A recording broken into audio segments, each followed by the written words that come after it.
This fun story begins by showing a place where toxic rain used to fall. Because of this poisonous and dangerous rain, many people lost their lives. The population of that village had been reduced by half. The nearby rivers had also become even more dangerous and toxic due to the same water, causing the death of many aquatic creatures living in them.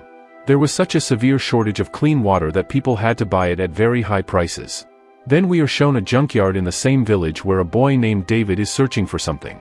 David was looking for useful items in the junkyard which he could sell to earn some money. There, David saw many people who had died. These were the same people who had accidentally drunk the poisonous sea water, but by then it was too late and they had all lost their lives. After collecting all the useful things, David went to a small place in the village. This was a spot where villagers came to exchange items, meaning, no type of currency was used here. If someone wanted something, they had to trade it for something of their own. Many people were sitting there arm wrestling, and whoever won would get a lot of money.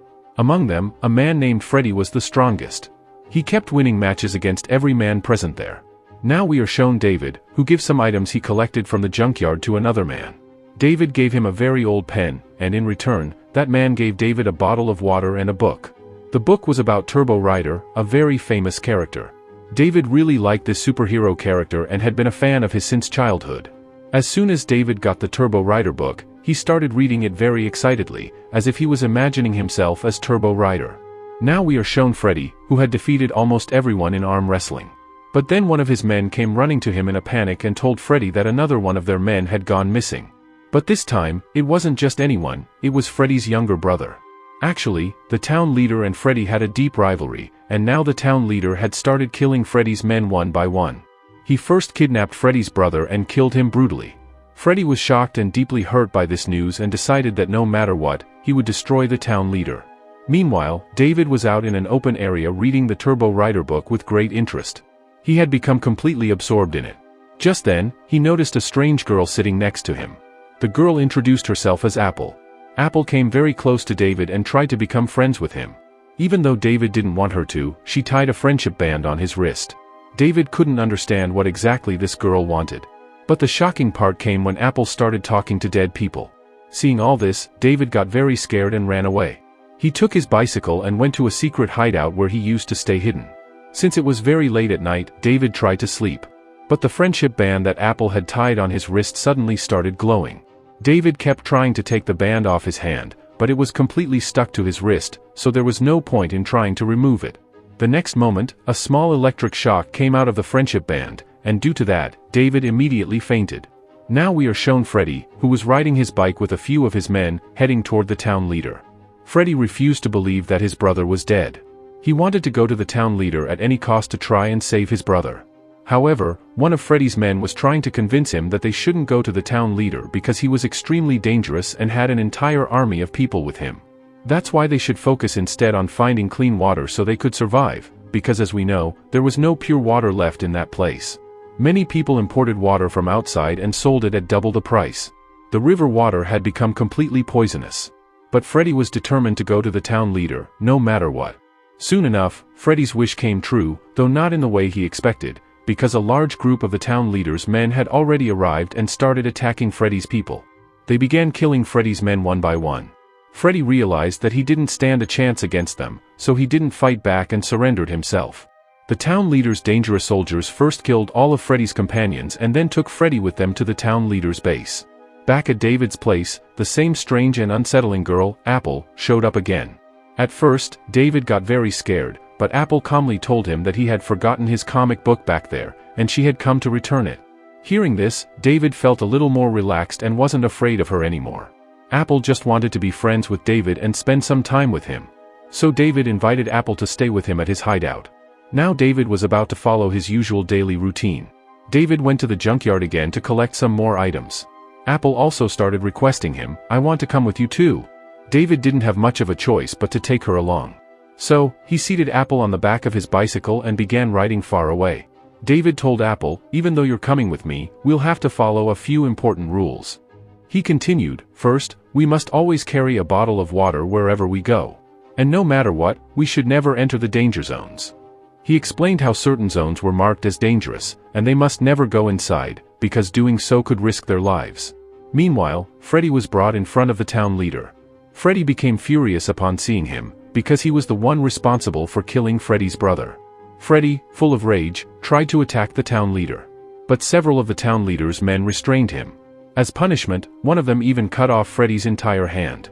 Freddy was in terrible pain because of everything that was happening. Back to David and Apple. While traveling, they reached a very desolate and empty place. David, wanting to clear his doubts, asked Apple where she was from. Apple replied, "I'm from a very beautiful place, and you can come there too, if you want. I can take you." But David didn't want to leave this area right now. Suddenly, a mysterious man appeared in that place and captured Apple using a trap net. When David saw this, he immediately got on his bicycle and began fleeing. David thought the man had only come for Apple and wouldn't chase him, but he was wrong.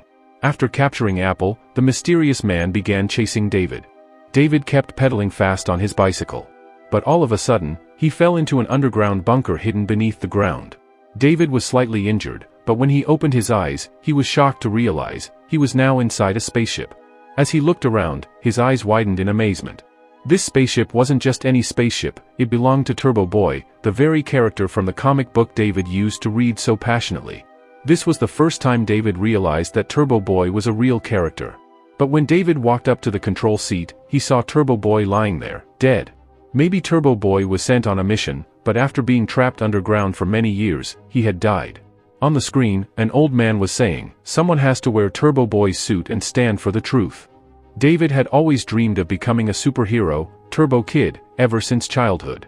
So without a second thought, he took the dead Turbo Boy suit and wore it on his body. As soon as he wore it, David felt extremely confident. He immediately exited the spaceship and stood in front of the mysterious man.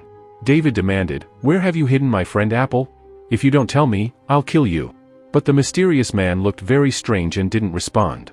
Instead, he revealed a dangerous weapon hidden in his arm and attacked David. David's suit also had its own special powers.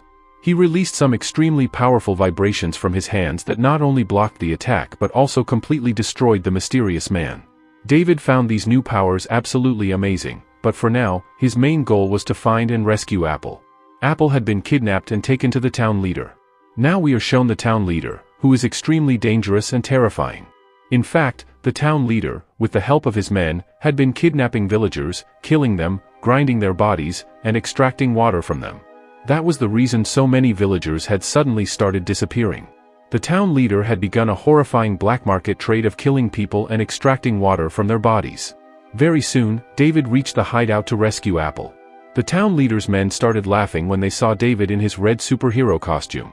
But David boldly said, "Let Apple and the others go, or I'll use my powers to destroy all of you." David tried to scare them with his new powers, but the town leader smirked and said, "Show me these powers you say you have." David activated the electric claws in his suit, but they wouldn't turn on. The battery of the Turbo Boy suit had run out, which meant David couldn't use any of its powers for the time being.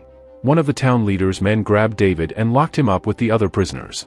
David, although disappointed, was a bit relieved because Apple was also there in the same jail. Along with her were Freddy and many other people who had been kidnapped by the town leader. Apple was overjoyed to see David, realizing he had actually come to rescue her. Now Freddy spoke up and told everyone, "If we want to escape from here, we need to fight back and defeat the town leader's men. And we can only do that together." Everyone agrees to Freddy's plan. Now, all the kidnapped people team up and start attacking the town leader's men. Apple and Freddy are also helping in the fight. David, filled with rage, confronts the town leader directly and says, "Release all the people you've kidnapped immediately, or the consequences will be deadly. I will kill you." But the town leader still treats David like a child and orders his men to attack. One of his men grabs David and starts brutally beating him. But David's Turbo Boy suit had now fully recharged. David activated his electric claws and incinerated the man into ashes. The town leader was stunned by what he just witnessed. David, now fully powered, began advancing towards the town leader to finish him. But suddenly, a special bodyguard wearing heavy armor stepped in to protect the town leader. David attacked with his electric claws, but the bodyguard blocked the attack effortlessly and threw it aside. Unfortunately, the deflected attack hit the area's main gas pipeline, causing toxic gases to spread all over the hideout. David and Freddy took this chance to their advantage. They rescued Apple and all the other kidnapped villagers, escaping the hideout just in time. When the town leader found out what had happened, he raged. "I want David alive. Bring him to me." Meanwhile, David and the others reached a safe spot to rest. But then, the most shocking thing happened. A bullet had hit Apple directly, yet she appeared to be completely fine. Only now did David realize the truth about Apple. She wasn't human at all. Apple was a robot. David stepped away in fear. He had always believed that robots were evil. But Apple tried to explain gently. I'm not a bad robot. I was created for friendship. Robots like me were made to spread kindness. However, the bullet that the town leader had fired at L had hit her directly in the head. It had damaged a bioelectric meter inside her body. This meter was connected to her main life support system, which was essential for her survival. Now, due to the malfunctioning bioelectric meter, L was dying. Later, David went to the usual market to collect supplies. But to his surprise, the shopkeeper, who had been working there for years, was packing up and preparing to leave the village. He was terrified by the recent violent actions of the town leader and his men. Now that David had become Turbo Boy, he asked the shopkeeper, "Where can I find a bioelectric meter?" The shopkeeper pointed and said, "You'll have to head south from here. There's a massive junkyard in that direction. You might find what you need there." David could easily find the bioelectric meter there. So, without wasting time, he left with Apple, and headed toward that location. The shopkeeper, meanwhile, was gathering his belongings to finally leave the village. But sadly, before he could escape, the town leader's elite men arrived. They kidnapped the shopkeeper and took him straight to the town leader. The town leader interrogated him. Which direction did Elle and David go? Initially, the shopkeeper refused to say anything, but the town leader's men tortured him cruelly.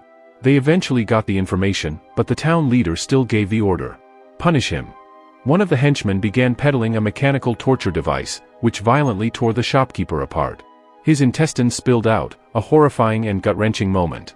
Meanwhile, David and Apple had finally reached the junkyard where the bioelectric meter could be found. But they had no idea that their location had already been revealed to the town leader's forces.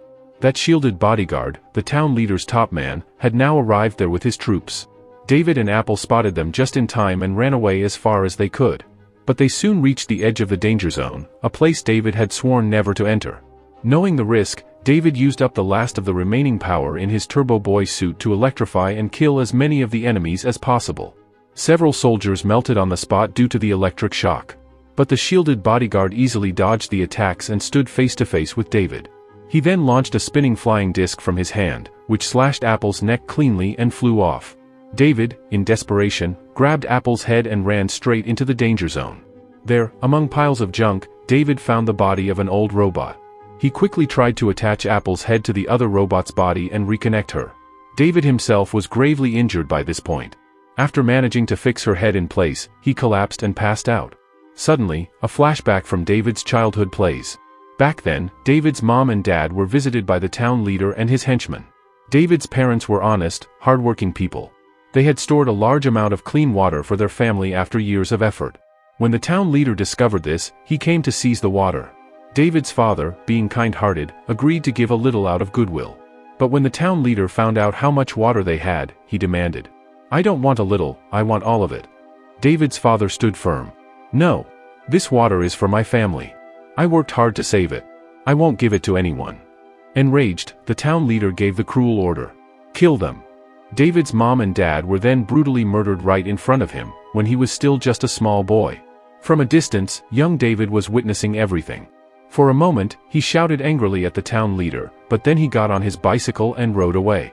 The story now returns to the present, where David slowly opens his eyes and sees that Freddy has saved him and is carrying him out of the dangerous zone. Freddy praises David for his courage and powers. Apple had also regained consciousness and was extremely happy to see her new body. However, she sets off in another direction to find David. As Freddy and David reach an open field, they are suddenly surrounded by the town leader and many of his shielded men. With no way to escape, Freddy and David stand their ground and begin fighting the attackers together. David struggles to defeat them effectively because he has lost his air blaster. Freddy, however, uses his own fighting skills to dodge attacks and strike at enemies' necks.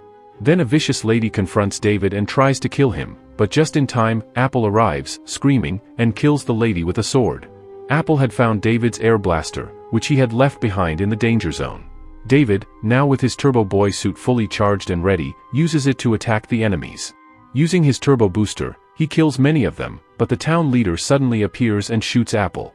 He then fires at both Freddy and David as well. Thinking he has killed everyone and can now take their water, the town leader leaves the scene with satisfaction. However, David soon stands back up. The bullet meant for him had actually struck a can instead. Completely unharmed, David quickly gathers all the remaining energy in his turbo booster and fires directly at the town leader. The attack is so intense that the town leader cannot withstand it and is flung far away. David, using the full power of the turbo booster in just a short time, defeats all the enemies. Apple then rushes to David, overjoyed that they managed to handle the situation. Just as they are about to hug each other, it is revealed that the town leader is still alive, because he isn't a human at all, but a robot. Unlike Elle, he isn't a good robot, but a dangerous and evil one. In fact, the scientists who created the town leader. The town leader had killed the very scientists who created him. Now, he stood back on both feet and began advancing toward David to kill him. He gathered all his remaining robotic energy and started firing a laser beam. This laser beam spread in all directions and kept hitting David's body relentlessly. Realizing he couldn't withstand the power of the beam, David threw a missile lying on the ground towards the town leader and used his electric fire gun to detonate it. The resulting explosion triggered a massive chain reaction. The blast was so powerful that it completely blew the town leader's body to pieces. He was finally and completely destroyed. However, just before dying, the town leader had launched that deadly laser beam at David, and to protect him, Apple had stepped in between.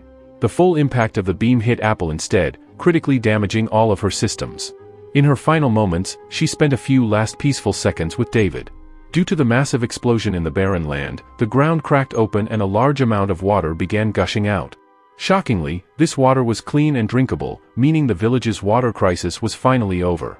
Apple rested her head on David's chest and deactivated forever. David wept bitterly because the one he had fallen in love with wasn't even human, but a robot, and even she was gone now. But David didn't give up. Inspired by his father, he decided to protect the village and focus on its development. And with that, our story comes to an end.